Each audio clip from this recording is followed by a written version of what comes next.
അപ്സരസുകളിൽ ഏറ്റവും സുന്ദരി ഉർവശിയാണെന്നാണ് പറയപ്പെടുന്നത്. അപ്പോൾ ഉർവശിയെപ്പറ്റിയാണ് ഇന്നത്തെ കഥ പറയുന്നത്. പണ്ട് ഹിമാലയത്തിലെ ബദരിക ആശ്രമത്തിൽ 2 സന്യാസിമാർ തപസ് ചെയ്യാൻ തുടങ്ങി. നരൻ, നാരായണൻ എന്നീ പേരുള്ള മഹർഷിമാരായിരുന്നു തപസ് ചെയ്യുന്നത്. ഇവരുടെ കഠിനമായ തപസ്സിൽ ഇന്ദ്രൻ ആകുലനായി. ഇന്ദ്രന് പേടിയായി തൻ്റെ സ്ഥാനം നഷ്ടപ്പെടുമോ എന്ന്. അപ്പോൾ അദ്ദേഹം ഐരാവതത്തിൻ്റെ പുറത്ത് കയറി ഈ ആശ്രമത്തിലെത്തി ഈ സന്യാസിമാരെ കണ്ടു. എന്നിട്ട് താൻ അവർക്ക് 3 വരങ്ങൾ കൊടുക്കാം എന്ന് വാഗ്ദാനം ചെയ്തു. അപ്പോൾ അവർ പറഞ്ഞു, ഞങ്ങൾ ഇന്ദ്രൻ്റെ കയ്യിൽ നിന്ന് വരം കിട്ടുന്നതിന് വേണ്ടിയിട്ടല്ല തപസ് ചെയ്യുന്നത്, ഞങ്ങൾക്ക് ഇന്ദ്രൻ്റെ വരം ആവശ്യമില്ല. അതിനുശേഷം അവർ വീണ്ടും കണ്ണടച്ചിരിപ്പായി. അവർ ഇന്ദ്രനെ ഗൗനിച്ചില്ല. അപ്പോൾ ഇന്ദ്രന് വല്ലാത്ത ദേഷ്യം വന്നു. അദ്ദേഹം അവരെ പേടിപ്പിക്കാൻ വേണ്ടിയിട്ട് കുറേ മൃഗങ്ങളെ അയക്കുകയും കാറ്റയക്കുകയും മഴ പെയ്യ്ക്കുകയൊക്കെ ചെയ്തു നോക്കി. കാട്ടുതീ സൃഷ്ടിച്ചു ഇന്ദ്രൻ. ഈ മഹർഷിമാർ പേടിച്ചതേയില്ല. അതോടെ അപ്സര സുന്ദരികളെ അയച്ചിട്ട് ഈ തപസ് മുടക്കാം എന്ന് കരുതി ഇന്ദ്രൻ. ദേവലോകത്ത് 85,000 അപ്സരസുകളുണ്ടായിരുന്നു. ഈ 85,000 പേരെയും കൂടി ഈ തപസ് മുടക്കാൻ വേണ്ടിയിട്ട് ഇന്ദ്രൻ അയച്ചു. അവർ ഈ ബദരി ആശ്രമത്തിലെത്തി അവിടെ ഗാനം ആലപിക്കാനും നൃത്തം ചവിട്ടാനും ഒക്കെ തുടങ്ങി. അതോടെ അവിടെ ആകപ്പാടെ വസന്തകാലത്തിൻ്റെ പ്രതീതിയായി. അപ്പോൾ എന്തുകൊണ്ടാണ് വസന്തകാലം ഇത്രയധികം നേരത്തെ വന്നതെന്ന് അറിയാൻ വേണ്ടിയിട്ട് ഈ നരനാരായണ മഹർഷിമാർ കണ്ണു തുറന്നു. അപ്പോഴാണ് തങ്ങൾക്ക് ചുറ്റും നിന്ന് നൃത്തം ചെയ്യുന്ന അപ്സരസുകളെ കണ്ടത്. അവർക്ക് വല്ലാത്ത ദേഷ്യം വന്നു. ഇത് ഇന്ദ്രൻ്റെ പണിയാണെന്ന് അവർക്ക് മനസ്സിലായി. ഇവർ 2 പേരും ഒരേ സമയത്ത് അവരുടെ തുടയിൽ ആഞ്ഞടിച്ചു, ദേഷ്യത്തോടെ ആഞ്ഞടിച്ചു. അപ്പോൾ ഈ 85,000 അപ്സരസുകളെക്കാളും സുന്ദരിയായ ഒരു സ്ത്രീ, ഒരു യുവതി അവിടെ പ്രത്യക്ഷപ്പെട്ടു. അങ്ങനെയാണ് ഉർവശി ഉണ്ടായത്. ഉർവശിയുടെ കത്തിജ്വലിക്കുന്ന സൗന്ദര്യം കണ്ടിട്ട് ഈ തപസ് മുടക്കാൻ വേണ്ടി ദേവേന്ദ്രൻ അയച്ച ഈ അപ്സരസുകളാകെ നാണിച്ചുപോയി. അവരെക്കാളും 10 മടങ്ങ് സുന്ദരിയായിരുന്നു ഉർവശി. അവർ മുനിമാരോട് മാപ്പ് അപേക്ഷിച്ചു. മുനിമാർ അവരോട് ക്ഷമിക്കുകയും ഉർവശിയെ അവർക്കൊപ്പം ദേവലോകത്തേക്ക് അയക്കുകയും ചെയ്തു. അങ്ങനെ ഉർവശി ദേവലോക സുന്ദരിയായിട്ട് അപ്സരസായിട്ട് മാറി. ഉർവശിയെപ്പറ്റി ഒരുപാട് കഥകൾ പ്രചാരത്തിലുണ്ട്. അപ്പോൾ ഇന്ന് ഞാൻ പറഞ്ഞു തരാൻ പോകുന്നത് ഉർവശിയുടെയും പുരൂരവസിൻ്റെയും കഥയാണ്. ഇനി പുരൂരവസിനെ പറ്റി പറഞ്ഞാൽ യാദവർ, കൗരവർ, പാണ്ഡവർ തുടങ്ങിയ അതിപ്രശസ്ത രാജവംശ ശ്രേണികൾ ഉടലെടുത്ത ചന്ദ്രവംശത്തിലെ ആദ്യ രാജാവായിരുന്നു ഈ പുരൂരവസ്. ബുധൻ്റെയും ഇളയുടെയും മകനായിരുന്നു പുരൂരവസ്. ഈ ഇള എന്ന് പറയുന്നത് ഒരു രാജാവാണ്. സുദ്യുമ്നൻ എന്ന് പറയുന്ന രാജാവായിരുന്നു. അദ്ദേഹം വേട്ടയാടാനായിട്ട് കുമാരവനത്തിൽ പ്രവേശിക്കുകയും അവിടെ വെച്ച് അദ്ദേഹം ഒരു സ്ത്രീയായിട്ട് മാറുകയും ചെയ്തു. കുമാരവനത്തിൽ അങ്ങനെ ഒരു ശാപം കിട്ടിയിട്ടുണ്ട്. അവിടെ പുരുഷന്മാർ പ്രവേശിച്ചാൽ സ്ത്രീയായിട്ട് മാറും. അങ്ങനെ സ്ത്രീ രൂപത്തിലേക്ക് മാറിയ രാജാവിൻ്റെ പേരായിരുന്നു ഇള. അദ്ദേഹം പരമശിവൻ്റെ അനുഗ്രഹത്താൽ 1 മാസം പുരുഷനും 1 മാസം സ്ത്രീയുമായിട്ടാണ് മാറി മാറി ജീവിക്കുന്നത്. അപ്പോൾ അദ്ദേഹം സ്ത്രീയായിട്ടിരിക്കുമ്പോൾ അദ്ദേഹത്തിൻ്റെ പേരാണ് ഇള. അങ്ങനെ ഈ ഇളയുടെയും ചന്ദ്രൻ്റെ പുത്രനായ ബുധൻ്റെയും മകനായിരുന്നു പുരൂരവസ്. പുരൂരവസ് സർവ്വഗുണസമ്പന്നനായ ഒരു രാജാവായിരുന്നു. വളരെ ധീരനായിരുന്ന പുരൂരവസിനെ പലപ്പോഴും അസുരന്മാരുമായിട്ട് യുദ്ധം ചെയ്യാൻ തങ്ങളെ സഹായിക്കാനായിട്ട് ദേവന്മാരുടെ രാജാവായ ഇന്ദ്രൻ ക്ഷണിക്കാറുണ്ടായിരുന്നു. അങ്ങനെ അദ്ദേഹം പലപ്പോഴും ദേവലോകത്ത് പോവുകയും അവിടെ തങ്ങുകയും ഒക്കെ പതിവായിരുന്നു. അങ്ങനെ ഇരിക്കെ ഒരു ദിവസം ഉർവശിയും ഉർവശിയുടെ സഖിമാരായ കുറച്ച് അപ്സരസുകളും കൂടി കുബേരൻ്റെ രാജധാനിയിലെ ഒരു നൃത്തത്തിന് പോയി. അങ്ങനെ അവിടെ നൃത്തം കഴിഞ്ഞിട്ട് ഇവർ തിരിച്ചു വരുന്ന വഴിക്ക് കുറച്ച് അസുരന്മാർ വന്ന് ഇവരെ ആക്രമിച്ചു. കുറച്ച് അപ്സരസുകളൊക്കെ അവിടെ നിന്ന് മാറിയെങ്കിലും ഉർവശിയെയും ഉർവശിയുടെ സഖിയായ ചിത്രലേഖയെയും ഈ അസുരന്മാർ തട്ടിയെടുത്ത് അവരുടെ തേരിലേറ്റി കൊണ്ടുപോയി. പേടിച്ചു പോയ ബാക്കിയുള്ള അപ്സരസുകൾ അവിടെ കിടന്ന് നിലവിളിച്ചു. ഈ സമയത്ത് പുരൂരവസ് അതുവഴി കടന്നുപോയി. അപ്പോൾ അദ്ദേഹം ഈ അപ്സരസുകളെ കണ്ടിട്ട് എന്തിനാണ് നിലവിളിക്കുന്നത്, എന്ത് പറ്റിയെന്ന് വന്ന് ചോദിച്ചു. അപ്പോൾ അവരെ ഉർവശിയെയും ചിത്രലേഖയെയും കുറേ അസുരന്മാർ വന്ന് തട്ടിക്കൊണ്ടുപോയി എന്ന് അറിയിച്ചു.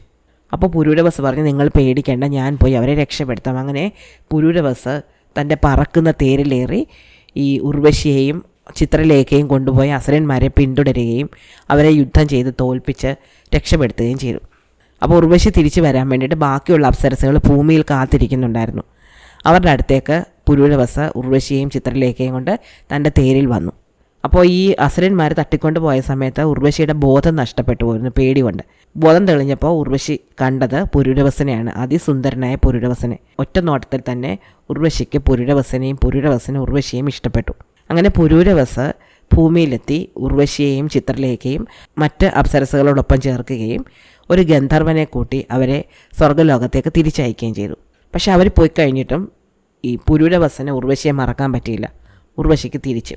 അങ്ങനെ തൻ്റെ കൊട്ടാരത്തിലെത്തി ആകെ ഉദാസീനനായി തീർന്ന പുരൂരവസ് തൻ്റെ സുഹൃത്തും കൊട്ടാരത്തിലെ സഹായിയും ഒക്കെ ആയിരുന്ന മാനമകനെ വിളിച്ചിട്ട് ഇക്കാര്യം പറഞ്ഞു. എനിക്ക് ഒരു സമാധാനവും കിട്ടുന്നില്ല, എനിക്ക് ഒന്നുകൂടിയെങ്കിലും ഉർവശിയെ കാണണം എന്നുണ്ട്. അപ്പോൾ പുരൂരവസ് നേരത്തെ വിവാഹം കഴിച്ചതായിരുന്നു. ഔഷിനാരി എന്ന് പറയുന്ന ഒരു രാജ്ഞി ഉണ്ടായിരുന്നു അദ്ദേഹത്തിന്.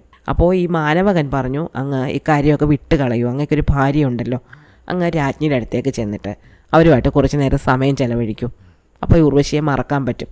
തനിക്ക് ഉർവശിയെ മറക്കാൻ പറ്റില്ല എന്ന് പുരൂരവസിന് അറിയാമായിരുന്നു. എന്നിട്ടും അദ്ദേഹം തൻ്റെ രാജ്ഞിയുടെ അന്തഃപുരത്തിലേക്ക് ചെന്നു.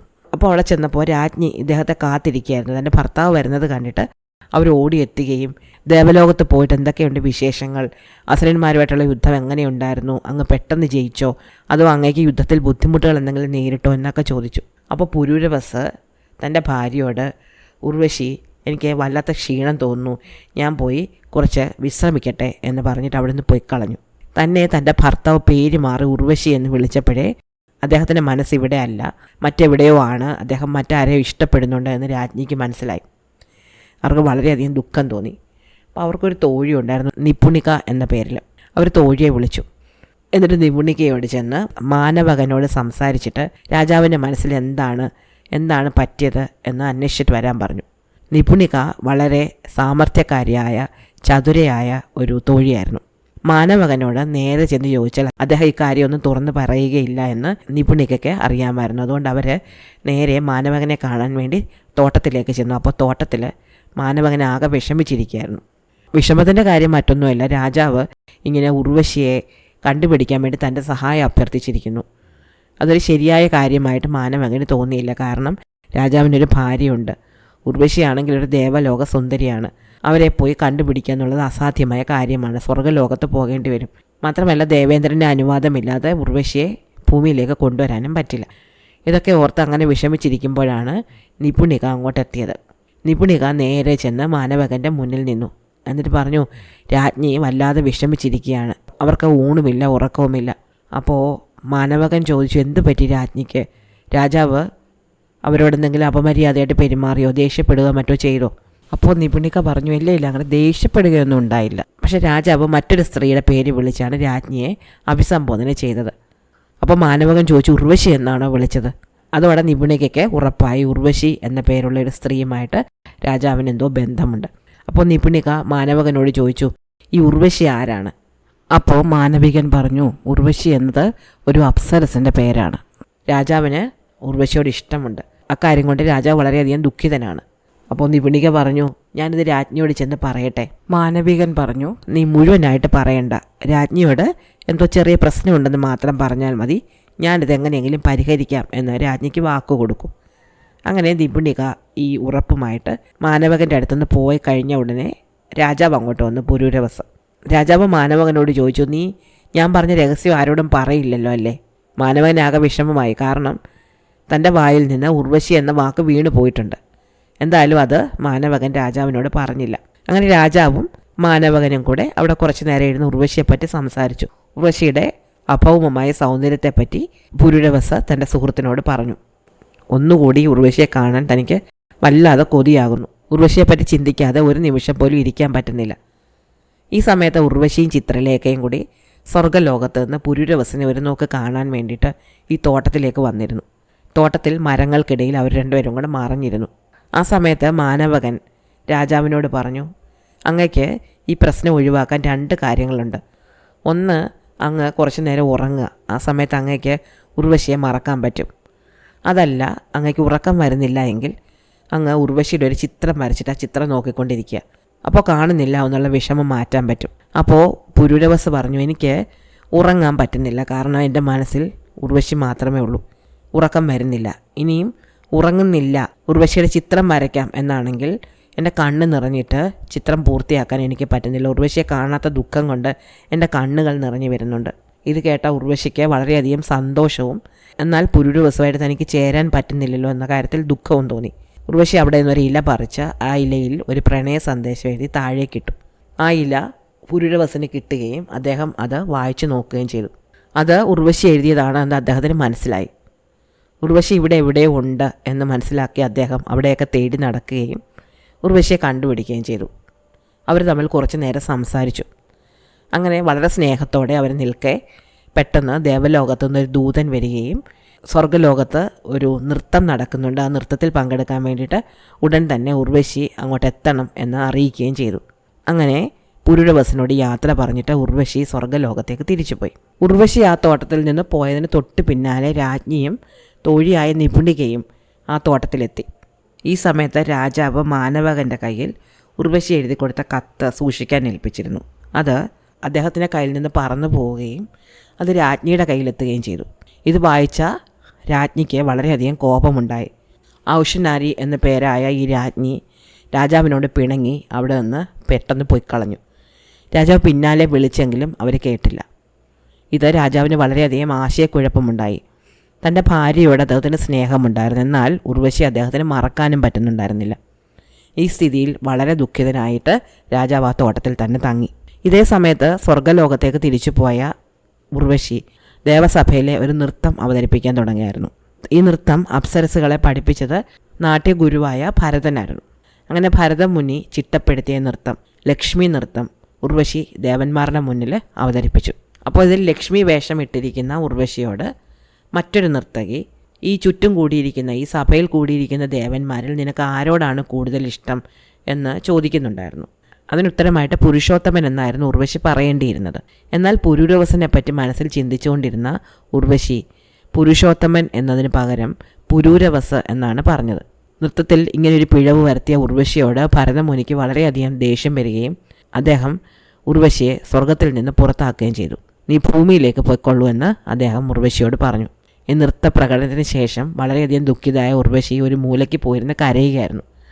അപ്പോൾ അവിടെ എത്തിയ ഇന്ദ്രൻ ഉർവശിയോട് വിഷമിക്കേണ്ട എന്നും ഇത് ഒരു അനുഗ്രഹമായിട്ട് കണക്കാക്കിയാൽ മതിയെന്നും പറഞ്ഞു. ഉർവശിയോട് ഇന്ദ്രൻ ഭൂമിയിലേക്ക് പോയി പുരൂരവസനോടൊപ്പം ജീവിച്ചുകൊള്ളാൻ പറഞ്ഞു.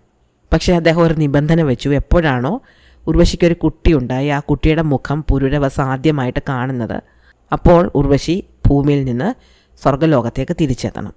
അങ്ങനെ ഈ നിബന്ധന അനുസരിച്ചിട്ട് ഉർവശി ഭൂമിയിലേക്ക് പോയി. ഉർവശിക്ക് വളരെയധികം സന്തോഷമുണ്ടായിരുന്നു, കാരണം തനിക്കിനി പുരൂരവസനൊപ്പം ജീവിക്കാം. ഈ സമയത്ത് രാജ്ഞിയായ ഔഷനാരിക്ക് വളരെയധികം ദുഃഖം തോന്നി. തൻ്റെ ഭർത്താവിനോട് അത്ര ക്രൂരമായിട്ട് ഇടപെടേണ്ടതില്ലായിരുന്നു, അദ്ദേഹം പിന്നാലെ വന്ന് വിളിച്ചപ്പോൾ തിരിച്ചു ചെല്ലേണ്ടതായിരുന്നു എന്ന് അവർക്ക് തോന്നി. അങ്ങനെ അവർ അന്ന് രാത്രി തന്നെ രാജാവിനെ ഒന്ന് കണ്ട് സംസാരിക്കാൻ തീർച്ചപ്പെടുത്തി. രാജാവിനോട് തൻ്റെ കൊട്ടാരത്തിൻ്റെ മട്ടുപ്പാവിൽ തന്നെ കാത്തു നിൽക്കണം എന്ന് അവരൊരു ദൂതനോട് പറഞ്ഞു വിട്ടു. ഈ സന്ദേശം കിട്ടിയപ്പോൾ രാജാവിന് വലിയ ആശ്വാസം തോന്നി. രാജ്ഞി അങ്ങനെ പിണങ്ങിപ്പോയപ്പോൾ അദ്ദേഹത്തിന് വലിയ ദുഃഖം തോന്നിയിരുന്നു. അങ്ങനെ അദ്ദേഹം രാജ്ഞിയെ കാത്ത് മട്ടുപ്പാവിൽ പോയി നിന്നു. ഒപ്പം മാനവകനും ഉണ്ടായിരുന്നു. അങ്ങനെ മാനവകനോട് സംസാരിച്ചുകൊണ്ട് അദ്ദേഹം മട്ടുപ്പാവിൽ നിന്ന സമയത്താണ് ചിത്രലേഖയോടൊപ്പം ഉർവശി ഭൂമിയിലേക്ക് വരുന്നത്. മട്ടുപ്പാവിൽ തൻ്റെ സുഹൃത്തിനോടൊപ്പം സംസാരിച്ചുകൊണ്ട് നിൽക്കുന്ന രാജാവിനെ കണ്ടപ്പോൾ അദൃശ്യരായിട്ട് നിന്ന് അവരെന്താണ് പറയുന്നതെന്നൊന്ന് ശ്രദ്ധിക്കാം എന്ന് അവർക്ക് തോന്നി. അവരങ്ങനെ അദൃശ്യരായിട്ട് നിന്നപ്പോൾ രാജ്ഞി അങ്ങോട്ട് വരുന്നത് കണ്ടു. രാജ്ഞി അവിടെ വന്ന് രാജാവിനെ കണ്ടു. ഈ രാജ്ഞി നന്നായിട്ട് ഒരുങ്ങി വളരെ സുന്ദരിയായിട്ടായിരുന്നു വന്നത്. അപ്പോൾ രാജ്ഞിയുടെ സൗന്ദര്യം കണ്ട് ഉർവശിക്ക് പോലും അത്ഭുതം തോന്നിപ്പോയി. ഇത്ര സുന്ദരിയാണല്ലോ പുരൂരവസൻ്റെ ഭാര്യ എന്ന്. അത് ഉർവശി ചിത്രലേഖയോട് പറയുകയും ചെയ്തു. അപ്പോൾ ചിത്രലേഖ മനസ്സിൽ വിചാരിച്ചു, എത്ര നിഷ്കളങ്കയാണ് ഈ ഉർവശി, അവളുടെ മനസ്സിൽ ഒട്ടും കളങ്കമില്ലല്ലോ. താൻ സ്നേഹിക്കുന്ന പുരൂരവസൻ്റെ ഭാര്യയെ കണ്ടിട്ട് പോലും അസൂയയുടെ ലേശം അവരുടെ ഉള്ളിൽ ഉണ്ടാവുന്നില്ലല്ലോ. എന്തായാലും അവരവിടെ നിന്ന് രാജ്ഞി സംസാരിക്കുന്നത് കേട്ടു. അപ്പോൾ രാജ്ഞി രാജാവിനോട് വന്ന് താൻ തോട്ടത്തിൽ വെച്ച് അദ്ദേഹത്തോട് പരുഷമായി പെരുമാറിയതിന് മാപ്പ് പറയുകയും അദ്ദേഹം ഉർവശിയെ സ്വീകരിക്കുന്നതിൽ തനിക്കൊരു എതിർപ്പുമില്ല എന്ന് പറയുകയും ചെയ്തു. താൻ സ്വാർത്ഥമായി ചിന്തിച്ചത് തെറ്റായിപ്പോയി എന്ന് രാജ്ഞി രാജാവിനോട് പറഞ്ഞു. അതിനുശേഷം അവർ ആ മട്ടുപ്പാവിൽ നിന്ന് തൻ്റെ അന്തഃപുരത്തിലേക്ക് തിരിച്ചു പോവുകയും ചെയ്തു. ആ സമയത്ത് ഉർവശി രാജാവിൻ്റെ മുന്നിൽ പ്രത്യക്ഷപ്പെടുകയും തനിക്ക് കിട്ടിയ ശാപം ഉപകാരമായി തീർന്നുവെന്നും തനിനി പുരൂരവസൻ്റെ കൂടെ ജീവിക്കാനാണ് വന്നതെന്നും പറഞ്ഞു. പക്ഷേ അതിനു മുമ്പായിട്ട് ഉർവശി ചില നിബന്ധനകൾ വെച്ചിരുന്നു. തനിക്ക് പ്രിയപ്പെട്ട 2 ആടുകളുണ്ട്, ആ ആടുകളെ പുരൂരവസ് സംരക്ഷിക്കണം എന്നായിരുന്നു അതിലൊന്ന്. അപ്പോൾ പുരൂരവസ് പറഞ്ഞു, ഞാൻ എത്രയോ പ്രജകളെ സംരക്ഷിക്കുന്ന ഒരു രാജാവാണ്, അതുകൊണ്ട് എനിക്ക് 2 ആടുകളെ സംരക്ഷിക്കുന്നതിൽ ബുദ്ധിമുട്ടൊന്നുമില്ല. മറ്റൊരു നിബന്ധന, താൻ നെയ്യ് മാത്രമേ കഴിക്കൂ എന്നായിരുന്നു. അതും പുരൂരവസ് സമ്മതിച്ചു. പിന്നീട് വസ്ത്രമില്ലാതെ ഒരിക്കലും പുരൂരവസ് തൻ്റെ മുന്നിൽ പ്രത്യക്ഷപ്പെടരുത് എന്നും ഒരു നിബന്ധന ഉർവശി വെച്ചിരുന്നു. എന്തായാലും ഉർവശി വെച്ച നിബന്ധനകളെല്ലാം പുരൂരവസ് സമ്മതിക്കുകയും അങ്ങനെ അവരൊരുമിച്ച് ജീവിതം ആരംഭിക്കുകയും ചെയ്തു. ഇവർ ഒരുമിച്ച് താമസിക്കാൻ വേണ്ടിയിട്ട് ഗന്ധമാദനത്തിലേക്ക് പോയി. ഗന്ധമാദന പർവ്വതത്തിന് ചുറ്റുമായിട്ടുള്ള ഒരു വലിയ വനത്തിൽ അവർ വളരെ സന്തോഷത്തോടെ കഴിഞ്ഞു. പക്ഷേ ഇതിനിടയ്ക്ക് ഒരിക്കൽ ഉർവശിയും പുരൂരവസും തമ്മിൽ കുറച്ച് വഴക്കുണ്ടായി. കാരണം ഉർവശി തിരിച്ചു വരികയില്ലേ എന്നൊക്കെ സംശയം തോന്നിയ ഇന്ദ്രൻ ഈ ആടുകളെ മോഷ്ടിച്ചു കൊണ്ടുപോകാൻ ശ്രമിക്കുകയും രാത്രി വിവസ്ത്രനായിട്ട് അതിൻ്റെ പിന്നാലെ ഓടിയ പുരൂരവസിന് മേലേക്ക് അദ്ദേഹം മിന്നലിൻ്റെ പ്രകാശം അടിക്കുകയും അങ്ങനെ ഉർവശി അദ്ദേഹത്തിൻ്റെ നഗ്നത കാണുകയും അങ്ങനെ പല രീതിയിൽ ഉർവശിക്ക് കൊടുത്ത വാഗ്ദാനങ്ങൾ പുരൂരവസിന് പാലിക്കാൻ പറ്റാതെ വരികയൊക്കെ ചെയ്തു. മാത്രമല്ല ഒരിക്കൽ നദിക്കരയിലിരിക്കുന്ന സുന്ദരിയായ ഒരു പെൺകുട്ടിയെ പുരൂരവസ് നോക്കി നിൽക്കുന്ന ഉർവശി കണ്ടു. അത് ഉർവശിക്ക് ഒട്ടും ഇഷ്ടപ്പെട്ടില്ല. ഉർവശിക്ക് അസൂയ തോന്നി. അങ്ങനെ ഇത്തരം പല കാരണങ്ങളാൽ ഉർവശി ഒരിക്കൽ പുരൂരവസിനോട് പിണങ്ങിപ്പോയി. അങ്ങനെ പിണങ്ങിപ്പോയി അറിയാതെ ഉർവശി കുമാരവനത്തിലേക്ക് കയറിപ്പോയി. കുമാരൻ്റെ വനമാണ് കുമാരവനം. നേരത്തെ നമ്മളെ സുദ്യുമ്ന രാജാവ് ആ വനത്തിൽ കയറി സ്ത്രീയായി പോയത് പറഞ്ഞല്ലോ. അപ്പോൾ ആ വനത്തിലേക്ക് അറിയാതെ ഉർവശിയും കയറിപ്പോയി. വനത്തിലെ ആ ഭാഗത്ത്, ഈ ഉർവശി കയറി ചെന്ന ഭാഗത്ത് അനുവാദമില്ലാതെ ആര് കയറി ചെന്നാലും അവരൊരു വള്ളിച്ചെടിയായിട്ട് മാറിപ്പോകുമായിരുന്നു. ഇതറിയാതെയാണ് ഉർവശി ഈ വനത്തിലേക്ക് കയറി ചെന്നത്. അപ്പോൾ ഉർവശി ഒരു വള്ളിച്ചെടിയായിട്ട് മാറി. ഉർവശി അവിടെ കാലാകാലങ്ങളായിട്ട് നിന്നു. ഈ ശാപത്തിന് ശാപമോക്ഷം കിട്ടണമെങ്കിൽ സംഗമനീയ രത്നം എന്ന് പറയുന്ന ഒരു ചുവന്ന നിറമുള്ള രത്നമുണ്ട്. ഈ രത്നം വളരെ വിശേഷപ്പെട്ടതാണ്. അത് വളരെ അപൂർവമായിട്ട് കിട്ടാറുള്ളൂ. അപ്പോൾ ഈ രത്നം കൊണ്ടുവന്ന് ഈ ചെടിയുടെ ചുവട്ടിൽ വെക്കുകയോ അതിനെ സ്പർശിക്കുകയോ ചെയ്താൽ മാത്രമേ ഈ വള്ളിച്ചെടിയായിട്ട് മാറിയ ആൾക്കാർക്ക് മനുഷ്യരൂപത്തിലേക്ക് തിരിച്ചു പോകാൻ പറ്റുള്ളായിരുന്നു. പാർവതി ദേവിയുടെ കാലിൽ പുരട്ടിയിരിക്കുന്ന ചെമ്പഞ്ഞിച്ചാറിൽ നിന്ന് ചില തുള്ളികൾ വല്ലപ്പോഴും തുള്ളികളായിട്ട് ഇറ്റ് ഭൂമിയിൽ വീഴുമ്പോഴാണ് ഈ സംഗമനീയ രത്നം ഉണ്ടാകുന്നത്. അത് വളരെ വിരളമായിട്ടേ കിട്ടാറുണ്ടായിരുന്നുള്ളൂ. അപ്പോൾ പുരൂരവസ് എന്തായാലും ഉർവശി പോയതിന് ശേഷം ഉർവശിയെ അന്വേഷിച്ച് നടന്ന് ഈ വനത്തിലെത്തി. അനുവാദമില്ലാതെ അലക്ഷ്യമായിട്ട് ആരെങ്കിലും കയറുമ്പോഴാണ് ഈ വള്ളിച്ചെടിയായിട്ട് മാറുന്നത്. പുരൂരവസ് പ്രാർത്ഥനയോടെ അനുവാദം ചോദിച്ചിട്ട് ഈ വനത്തിൽ കയറി അവിടെയൊക്കെ ഉർവശിയെ അന്വേഷിച്ച് അലഞ്ഞു നടന്നു. അപ്പോൾ അങ്ങനെ അലഞ്ഞു നടക്കുമ്പോൾ ഒരു പാറയിടുക്കിൽ നിന്ന് അദ്ദേഹത്തിന് ഈ സംഗമനീയ രത്നം കണ്ടുകിട്ടി. ആദ്യം അദ്ദേഹം അത് എടുക്കാതെ പോയെങ്കിലും പിന്നീട് തനിക്ക് എന്തെങ്കിലും ആവശ്യം വരുമെന്ന് കരുതി അദ്ദേഹം അത് കയ്യിൽ വെച്ചു. അങ്ങനെ വീണ്ടും മുന്നോട്ട് നടക്കുമ്പോൾ മനോഹരമായ ഒരു വള്ളിച്ചെടിയെ കണ്ടു. ആ ചെടിയെ കണ്ടപ്പോൾ അദ്ദേഹത്തിന് ഉർവശിയെ ഓർമ്മ വന്നു. അതുകൊണ്ട് ഈ രത്നം കയ്യിൽ പിടിച്ചുകൊണ്ട് അദ്ദേഹം ആ വള്ളിച്ചെടിയെ ആലിംഗനം ചെയ്യുകയും അപ്പോൾ അദ്ദേഹത്തിന് ഉർവശിയെ തിരിച്ച് കിട്ടുകയും ചെയ്തു. അങ്ങനെ ഉർവശിയുമായിട്ട് അദ്ദേഹം വീണ്ടും തിരിച്ച് ഗന്ധമാദനത്തിലേക്ക് വന്നു. അതിനുശേഷം അദ്ദേഹം തൻ്റെ രാജ്യത്തേക്ക് തിരിച്ചുപോയി. വളരെ കാലമായിട്ട് രാജ്യത്ത് നിന്ന് വിട്ടു നിൽക്കുകയായിരുന്ന രാജാവ് തിരിച്ചു വന്നപ്പോൾ ജനങ്ങൾക്ക് വലിയ സന്തോഷമായി. അപ്പോൾ രാജാവിൻ്റെ ഈ തിരിച്ചു വരവ് ജനങ്ങൾ വളരെ ആഘോഷമായിട്ട് കൊണ്ടാടി. പിന്നീട് അവരെ കൊട്ടാരത്തിലായി താമസം. പക്ഷേ അപ്പോഴും രാജാവിനൊരു ദുഃഖമുണ്ടായിരുന്നു. രാജാവിന് മാത്രമല്ല, രാജ്യത്തെ ജനങ്ങൾക്കും ഉദ്യോഗസ്ഥർക്കും ഒക്കെ ഈ ദുഃഖമുണ്ട്. എന്താണെന്ന് വെച്ചാൽ രാജ്യത്തിന് ഒരു അനന്തരാവകാശിയില്ല, രാജാവിന് മക്കളില്ല. ഇത് എല്ലാവർക്കും വലിയ ദുഃഖമായിട്ട് തീർന്നു. അപ്പോൾ ഈ രാജാവിൻ്റെ കയ്യിലുണ്ടായിരുന്ന ഈ സംഗമനീയ രത്നമുണ്ടല്ലോ, ഈ രത്നം ഒരിക്കൽ ഒരു കിളി കൊത്തിക്കൊണ്ടുപോയി. അത് സൂക്ഷിച്ചു വെച്ചിരുന്ന മുറിയിലേക്ക് ഒരു പക്ഷി കടന്നു കയറിയിട്ടാണ് ഇത് കൊത്തിയെടുത്തുകൊണ്ട് പോയത്. അപ്പോൾ ആ മുറിക്ക് കാവൽ നിന്നിരുന്ന ദാസി ഓടി വന്ന് മാനവകനോട് ഈ കാര്യം പറഞ്ഞു. രാജാവ് വളരെ വിലപ്പെട്ടതായിട്ട് കരുതിയിരുന്ന ഈ സംഗമനീയ രത്നം ഒരു കിളി എടുത്തുകൊണ്ട് പോയി. സാധാരണ കിളിയല്ല, ഒരു പരുന്താണത് കൊണ്ടുപോയിരിക്കുന്നത്. അത് വളരെ ഉയരത്തിൽ പറന്നുപോയി. ഇത് കേട്ടുകൊണ്ട് മാനവകൻ ഓടിച്ചെന്ന് പുരൂരവസിനോട് രത്നം പോയ വിവരം അറിയിച്ചു. പുരൂരവസ് തൻ്റെ അമ്പും വില്ലും എടുത്തുകൊണ്ട് പുറത്തേക്ക് ഓടിച്ചെന്നപ്പോഴേക്കും ആ പക്ഷി കുറേ ദൂരം എത്തിക്കഴിഞ്ഞിരുന്നു. അദ്ദേഹത്തിന് അമ്പ് ചെയ്ത് കൊള്ളിക്കാൻ പറ്റുന്നതിലധികം ദൂരം ആ പക്ഷി പറന്നു പോയി കഴിഞ്ഞിരുന്നു. അദ്ദേഹം ഉടൻ തന്നെ തൻ്റെ സേവകരെ വിളിച്ചിട്ട് പരുന്തിൻ്റെ കൂട് കണ്ടുപിടിക്കാനും വൈകുന്നേരം ആകുമ്പോൾ ആ പക്ഷി അവിടേക്ക് തന്നെ തിരിച്ചു വരും, അപ്പോൾ ആ രത്നം ആ കൂട്ടിൽ പോയി കണ്ടുപിടിക്കാനും പറഞ്ഞു. പക്ഷേ കുറച്ച് നേരം കഴിഞ്ഞ് സേവകർ തിരിച്ചു വന്നിട്ട് പറഞ്ഞു, മഹാരാജാവേ, ആ പക്ഷി കൂട്ടിലേക്ക് തിരിച്ചു വന്നില്ല. കാരണം അതിനെ കാട്ടിൽ വെച്ച് അതിനാരോ അമ്പ് ചെയ്ത് കൊന്നു കളഞ്ഞിരിക്കുന്നു. അതിൻ്റെ കയ്യിൽ ആ രത്നം ഇല്ലതാനും. അപ്പോൾ ആ പക്ഷിയുടെ ദേഹത്ത് തറച്ചിരുന്ന ഈ അമ്പ് ഈ സേവകർ ഊരിക്കൊണ്ട് വന്നിരുന്നു. ആ അമ്പിൽ അതിൻ്റെ ഉടമയുടെ പേര് കൊത്തിവെച്ചിട്ടുണ്ടായിരുന്നു. അതാരാണ് എന്നറിയാൻ വേണ്ടിയിട്ട് രാജാവ് അത് വാങ്ങി നോക്കി. അപ്പോൾ അതിലെഴുതിയിരുന്നത് ഉർവശിയുടെയും പുരൂരവസിൻ്റെയും മകനായ ആയുസ് എന്നാണ്.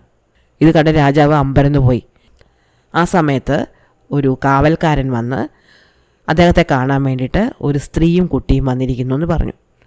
അദ്ദേഹം ചെന്ന് നോക്കുമ്പോൾ അത് ഒരു സന്യാസിനിയാണ്. ച്യവനൻ്റെ ആശ്രമത്തിൽ നിന്ന് വന്നിരിക്കുകയാണ്.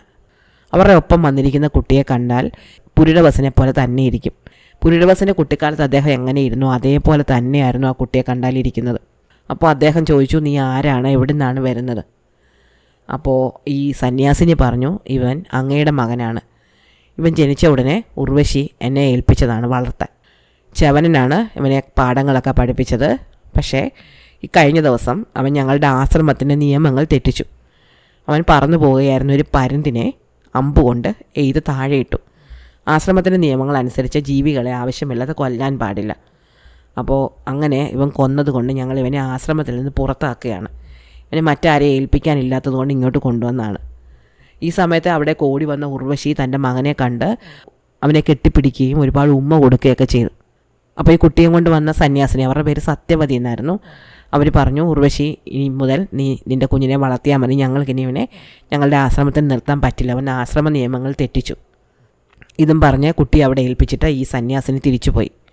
സത്യവതി പോകുന്നത് കണ്ട് കരഞ്ഞുകൊണ്ട് ആയുസ് എന്ന കുട്ടി അമ്മയെ ചെന്നിട്ട് എൻ്റെ മയിലിനെ എനിക്ക് തന്നെ അയച്ചു തരണേ എന്നൊക്കെ പറഞ്ഞു. ഇത്ര കാലം തന്നെ വളർത്തിയ അമ്മ തന്നെ പിരിഞ്ഞു പോകുന്നത് ആ കുഞ്ഞിനെ സഹിക്കാനേ പറ്റുന്നുണ്ടായിരുന്നില്ല. ഇതൊക്കെ കണ്ടുകൊണ്ട് നിന്ന പുരുഷവസ് ഉർവശിയോട് ചോദിച്ചു, ഇതെന്താ ഞാൻ കാണുന്നത്?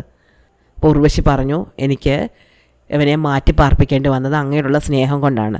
ഞാൻ ഇങ്ങോട്ട് വന്നപ്പോൾ ഇന്ദ്രൻ എന്നോട് പറഞ്ഞത്, എപ്പോൾ അങ്ങേക്ക് എന്നിൽ ജനിച്ച മകൻ്റെ മുഖം കാണുന്നു അപ്പോൾ എനിക്ക് സ്വർഗത്തിലേക്ക് തിരിച്ചു ചെല്ലേണ്ടി വരും എന്നാണ്. അതുകൊണ്ട് അവൻ്റെ മുഖം അങ്ങ് കാണാതിരിക്കാൻ വേണ്ടിയിട്ടാണ് ഞാൻ ഈ ആശ്രമത്തിലേക്ക് അവനെ മാറ്റി പാർപ്പിച്ചത്. പക്ഷെ എന്തായാലും അങ്ങ് അവൻ്റെ മുഖം കണ്ട സ്ഥിതിക്ക് എനിക്ക് ഇവിടെ നിൽക്കാൻ പറ്റില്ല, ഞാൻ സ്വർഗ്ഗലോകത്തേക്ക് തിരിച്ചു പോവുകയാണ്. അങ്ങനെ വളരെ വേദനയോടെ തൻ്റെ മകനെ പുരുഷവസിനെ ഏൽപ്പിച്ചിട്ട് ഉർവശി സ്വർഗ്ഗലോകത്തേക്ക് പോകാൻ തയ്യാറെടുത്തു. ആ സമയത്ത് അവിടെ നാരദൻ പ്രത്യക്ഷപ്പെട്ടു. അദ്ദേഹം ഇന്ദ്രൻ്റെ ഒരു സന്ദേശവുമായിട്ടാണ് വന്നിരുന്നത്. ആ സന്ദേശപ്രകാരം അസുരന്മാർ വീണ്ടും ദേവലോകം ആക്രമിച്ചിരിക്കുന്നു. ഇന്ദ്രന് പുരുഷവസിൻ്റെ സഹായം വേണം. യുദ്ധം ചെയ്യുന്നതിന് പുരുഷവസിൻ്റെ സഹായം ഇന്ദ്രന് അത്യാവശ്യമാണ്. അതുകൊണ്ട് അങ്ങനെ ഒരു സഹായം കൊടുക്കുന്നതിൻ്റെ പകരമായിട്ട് ഉർവശി ഭൂമിയിൽ തന്നെ പുരുഷവസിനോടൊപ്പം തങ്ങാൻ അദ്ദേഹം അനുവദിച്ചിട്ടുണ്ട്. ഇത് കേട്ട ഉർവശിക്കും പുരുഷവസിനും വളരെ സന്തോഷമായി. അങ്ങനെ പുരുഷവസ് സ്വർഗ്ഗലോകത്തേക്ക് ചെല്ലുകയും യുദ്ധത്തിൽ പങ്കെടുത്ത അസുരന്മാരെ തോൽപ്പിക്കുകയും ചെയ്തു. പിന്നീട് തൻ്റെ രാജ്യത്തേക്ക് തിരിച്ചു വന്ന അദ്ദേഹം ഉർവശിയോടും തൻ്റെ മകനായ ആയുസിനോടൊപ്പം വളരെ കാലം ജീവിച്ചു. ഈ ആയുസിൻ്റെ മകനായ നഹുഷൻ്റെ കഥ കുറച്ച് ദിവസങ്ങൾക്ക് മുമ്പ് ഞാൻ പറഞ്ഞു തന്നിരുന്നു, ഓർമ്മയുണ്ടാകുമെന്ന് വിചാരിക്കുന്നു.